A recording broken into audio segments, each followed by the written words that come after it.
Welcome back to our next module in Unit 7, Cognition. We're going to be going over Module 32, Storing and Retrieving Memories.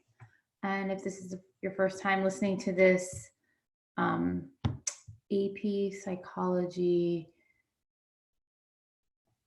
playlist, then we are following along in Myers Psychology for the AP course, 3rd edition. These are the lecture slides that go along with the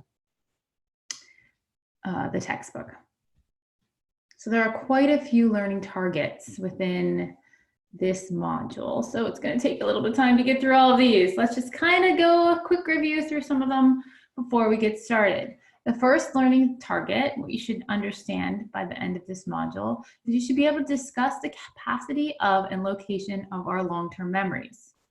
Also, you should be able to describe the roles of the frontal lobes and hippocampus in memory processing, describe the roles of the cerebellum and basal ganglia in memory processing, discuss how our emotions affect our memory processing, explain how changes at the synapse level, you should be thinking back to biological basis of behavior, affect our memory processing, and then finally, you should be able to analyze how external cues, internal emotions, and the order of appearance, all these things have an influence on our ability to retrieve things from our memory.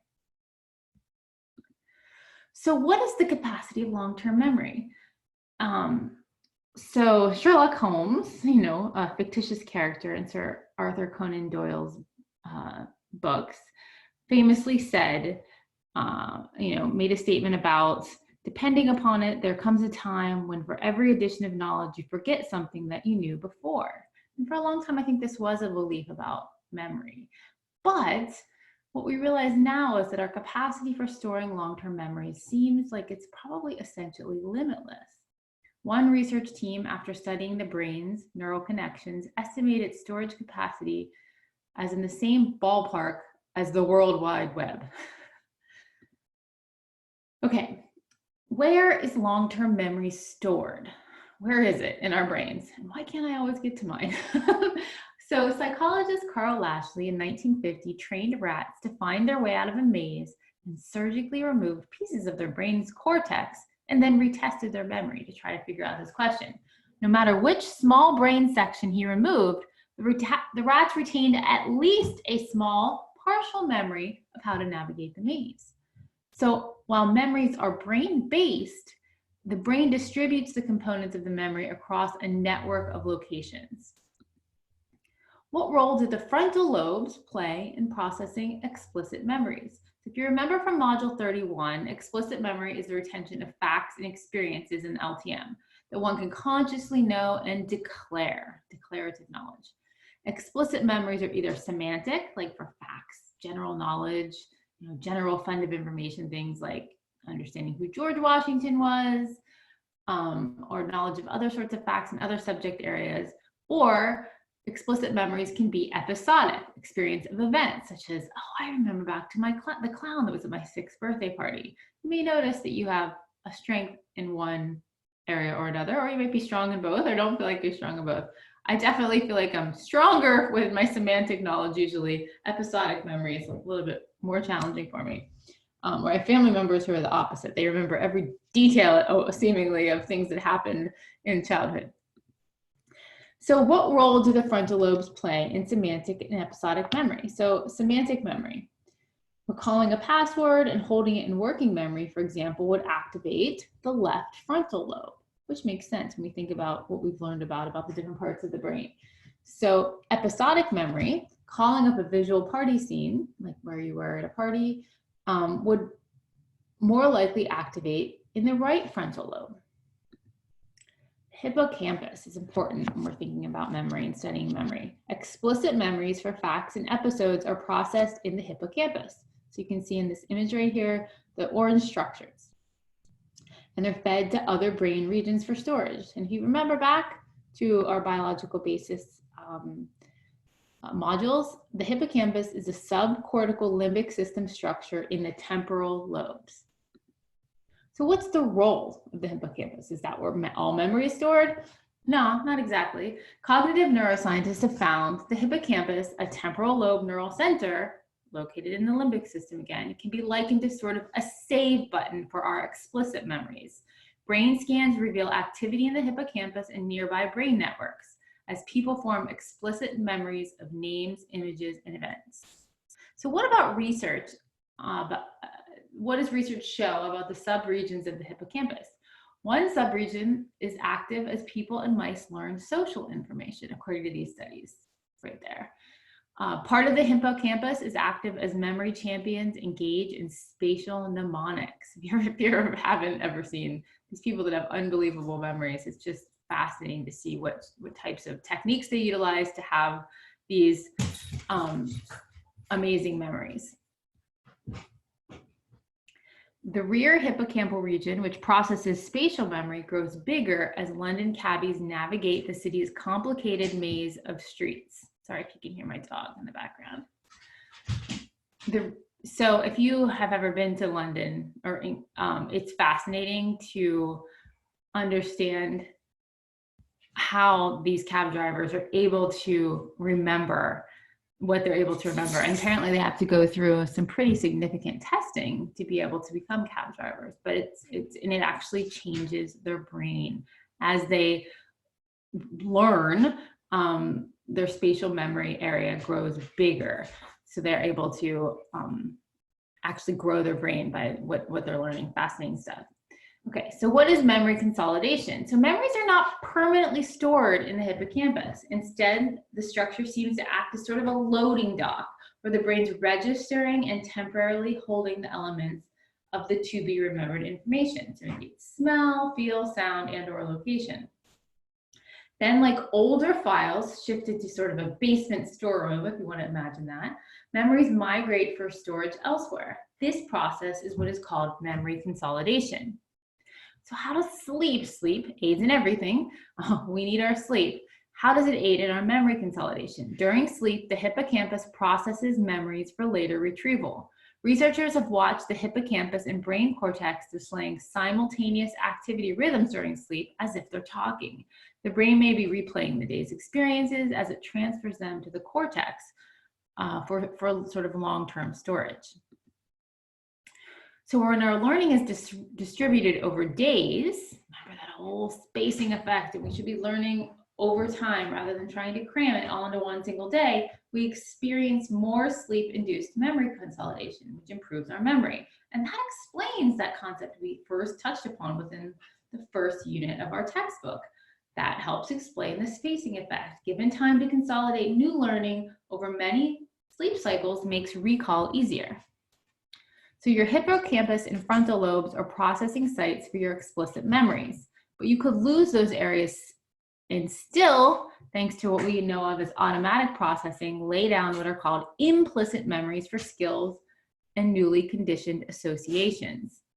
So this is an interesting story. A brain damaged patient had amnesia, a brain damaged patient had amnesia, which left her unable to recognize her physician. As each day, he shook her hand and introduced himself. One day, she yanked her hand back, for the physician had pricked her with a tack in his palm. The next time he returned to introduce himself, she refused to shake his hand, but she didn't know why she felt that way. Having been classically conditioned, she just wouldn't do it. Having an implicit long-term memory, she felt what she could not explain. Really fascinating there to think about how our brain is, how our memories are working in different ways. The cerebellum, also known as the little brain at the rear of our brainstem, you can see in the image there, includes processing sensory input, coordinating movement, output, and balance, and enabling nonverbal long-term memory. But what is its role in memory processing? The cerebellum seems to play a key role in forming and storing those implicit memories that are created by classical conditioning, like in that last example of the patient with the doctor and the tack. With a damaged cerebellum, people cannot develop certain conditioned reflexes, such as associating a tone with an impending puff of air, and thus they don't blink in anticipation of the puff. Basal ganglia, what is that? Well, basal ganglia are deep brain structures involved in our motor movement. They facilitate formation of our procedural, non-declarative or implicit memories for skills. The basal ganglia receive input from the cortex, but they don't return the favor. They don't send information back to the cortex for conscious awareness of our procedural learning. So you probably are aware of the whole idea of infantile amnesia. So infantile amnesia, as adults or older children, our conscious memories of our first 4 years is largely blank, an experience called infantile amnesia. In one study, events that children experienced and discussed with their mothers at age 3 were 60% remembered at age 7, but only 34% remembered at age 9. I've kind of tested this with my own kids, just kind of see at different points when they stop remembering earlier ages. And my older son, who is almost 13, definitely seems to have forgotten things that he remembered even at like age 7. So it's really fascinating. I've seen this unfold in real life. First, what causes these things? What causes infantile amnesia? It's really fascinating to think about why we forget. First, we index much of our explicit memory within a command of language, and most young children don't have a very sophisticated command of language. Second, the hippocampus is one of the last brain structures to mature, and as it does, more gets retained. So that underdeveloped hippocampus could explain part of it as well. So let's think back again to our biological basis of behavior and remember what the amygdala is. It's the 2 lima bean-sized neural clusters in the limbic system that are linked to our emotions. You can see in that image right there. So what role does it play in our memory processing? Well, it's related to stress. Stress hormones focus memory. Stress provokes the amygdala to initiate a memory trace that boosts activity in the brain's memory-forming areas. It's sort of as if the amygdala says, brain, encode this moment for future reference. And the result is that emotional arousal can sear certain events into the brain while disrupting memory for irrelevant events. So the emotional events sort of produce this tunnel vision memory. They focus our attention and recall on high priority information and reduce our recall of the irrelevant details. Whatever kind of captures, rivets our attention gets well recalled at the expense of what was going on in the surrounding context. So related to this, a flashbulb memory is a clear, sustained, long-term memory of an emotionally significant moment or event.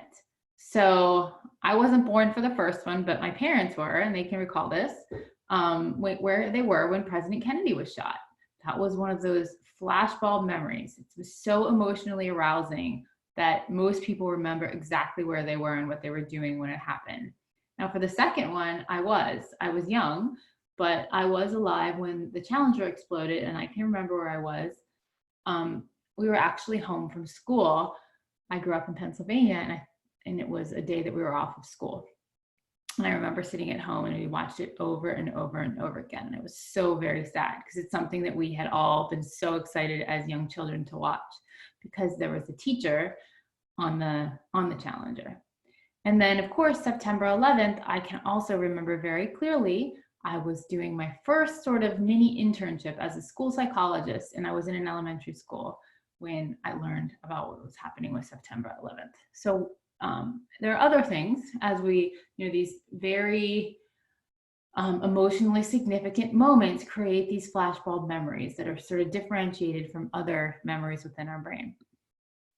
So how about sea slugs, shifting gears a bit? So Aplysia, I'm not sure if I'm pronouncing that correctly, the California sea slug has been studied a lot by neuroscientist Eric Kandel for 45 years, actually.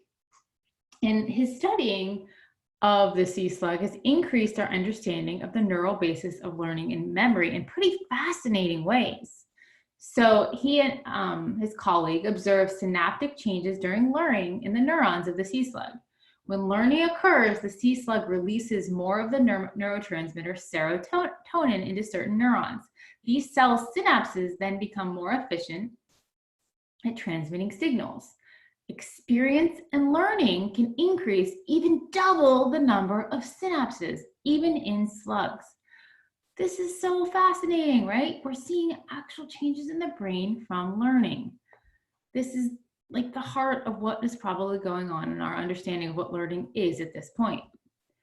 So how does Kandel's research impact human memory processes? In experiments with people, rapidly stimulating certain memory circuit connections has increased their sensitivity for hours or even weeks to come.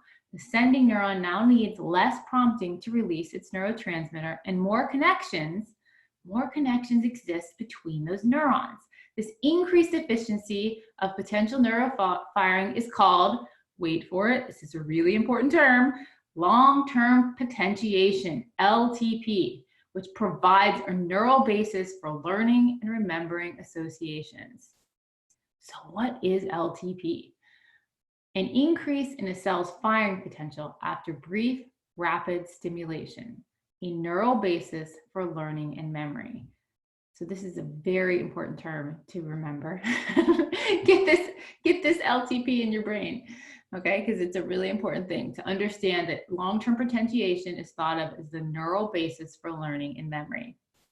So how does LTP impact receptor sites? An electron microscope image A shows just one receptor site in gray, reaching toward a sending neuron before LTP happens. The one on the right shows that after LTP, the receptor sites have doubled.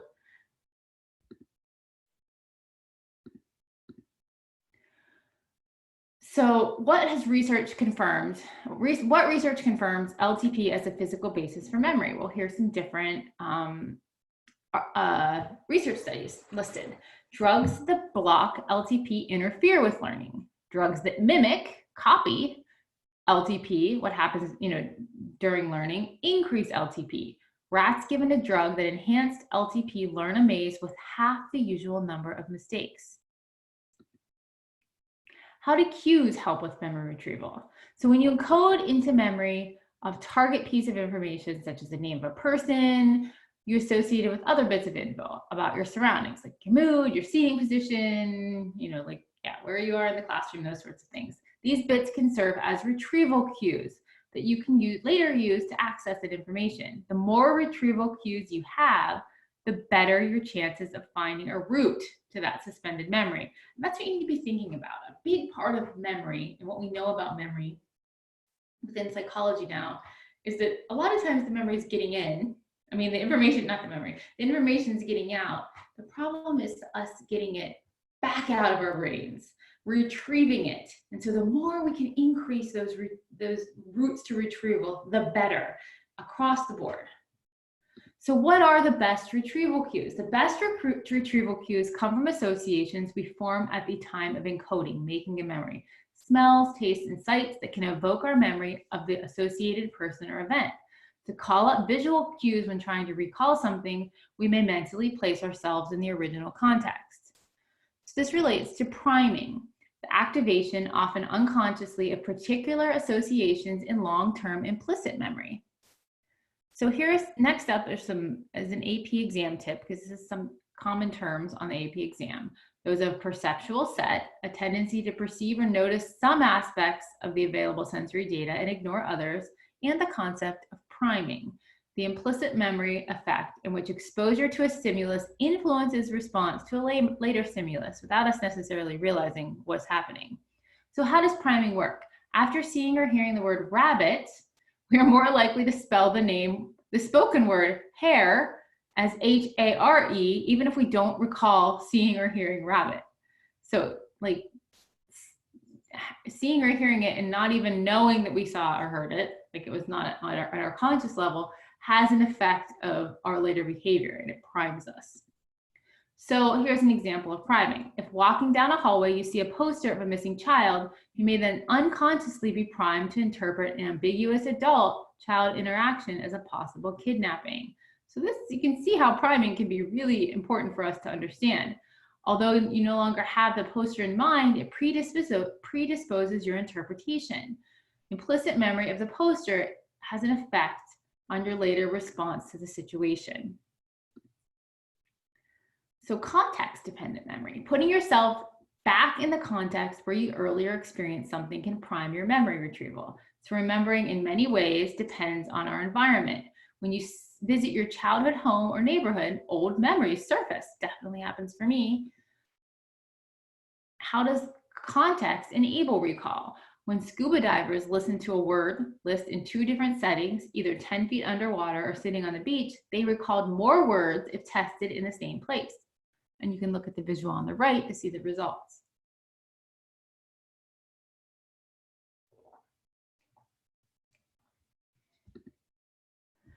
What is the encoding specificity principle? It's the idea that cues and context specific to a particular memory will be most effective in helping us recall it. Now, state-dependent memory doesn't have to do with the actual physical state you live in. It is what we learn in one physiological state. Not that I live in California. We may be more easily to recall when we are again in that state. So what people learn when they're under the influence of alcohol, they don't recall well in any state because alcohol disrupts memory storage, but they recall it slightly better again when they are in that same inebriated state. If you study while on the treadmill, increasing your heart rate, you will likely have better recall of the material when your heart rate is accelerated again. So how about mood-congruent memory? The tendency to recall experiences that are consistent with one's current good or bad emotional state. Whatever your mood is at that point. I've definitely noticed this happening. Little funny cartoon provided by our textbook. I can't remember what we're arguing about either. Let's just keep yelling and maybe it will come back to us. They just happen to be in that certain mood. Okay, how does mood congruency impact the duration of our moods? Mood effects and retrieval help explain why our moods persist. When happy, we recall happy events and therefore see the world as a happy place, which helps prolong our good mood. When depressed, we recall sad events, which darkens our interpretation of current events. For those of us predisposed to depression, this process can help maintain this vicious, dark cycle of depression coming back again. So what is the serial position effect? Our tendency to recall best the last, which is known as the recency effect, and the first, which is known as the primacy effect, items in a list. So if you have a really long list to remember of something, you're much more likely to remember the last things you heard or saw or the first. And here's some research on what we know about the serial position effect. In experiments, when people viewed a list of items, words, names, dates, even experienced odors, and immediately tried to recall them in any order, they fell prey to the serial position effect. You can see it's higher, recall is higher for the positions later on in the list and the ones earliest on the list, and lowest for the ones in the middle. So why does the serial position effect influence our memory retrieval? So subjects briefly recalled the last items especially quickly and well, the recency effect, perhaps because they were still in the working memory. Recall that echoic memory and information remains in the sensory memory for about 4 seconds, but after a delay, when their attention was elsewhere, the recall was best for the first items, a primacy effect. This is likely due to enhanced rehearsal of the first items. So we are back to our many learning targets for this module. The first one was discuss the capacity of and location of our long-term memories. So important piece right here. Our long-term memory capacity is essentially unlimited. Memories are not stored intact in the brain in single spots. You can't figure out where in your brain, you have the information for your calculus exam, right? It doesn't work just like that. Many parts of the brain interact as we form and retrieve memories. So the next learning target was describe the role of the frontal lobes and hippocampus in memory processing. The frontal lobes and hippocampus are parts of the brain network dedicated to explicit memory formation. Many brain regions send information to the frontal lobes for processing. The hippocampus, with the help of surrounding areas of the cortex, registers and temporarily holds. Remember, everything doesn't stay in the hippocampus. It was more of a save button. Registers and temporarily holds elements of explicit memories before moving them to other brain regions for long-term storage, which we call memory consolidation. How about the roles of the cerebellum and basal ganglia in memory processing? So the cerebellum and basal ganglia are parts of the brain network dedicated to those implicit memory formations. The cerebellum is important for storing classically conditioned memories, think Pavlov's dogs, The basal ganglia are involved in motor movement and help form procedural memories for skills, like how to do things. Many reactions and skills learned during our first 4 years continue into our adult lives, but we can't consciously remember learning these associations, which is part of that whole concept of infantile amnesia. So discuss how emotions affect our memory processing, pretty significantly actually. Emotional arousal causes an outpouring of stress hormones, which lead to activity in the brain's memory forming areas. Significantly emotional events can trigger very clear, explicit, episodic, long-term flashbulb memories. So long-term potentiation. The learning target here is explain how changes at the synapse level, between our neurons, affect our memory processing. While long-term potentiation, LTP, appears to be the neural basis for learning and memory. You can tell I get a little excited about this concept. I find it amazing. So in LTP, neurons become more efficient at releasing and sensing the presence of neurotransmitters, and more connections develop between neurons. Next learning target, actually our last one, analyze how external cues, internal emotions, and order of appearance influence memory retrieval. Well, external cues activate associations that help us retrieve memories, may occur without our awareness, as it does in priming. Returning to the same physical context or emotional state, mood congruency, in which we formed a memory, can help us retrieve it as well. And then finally, the serial position effect. Remember that recency and primacy effect? You learn things better at the end of the list or at the beginning of the list. Accounts for our tendency to recall best the last items or the first items on the list. Okay, that was a lot of slides. Thank you for listening and take care.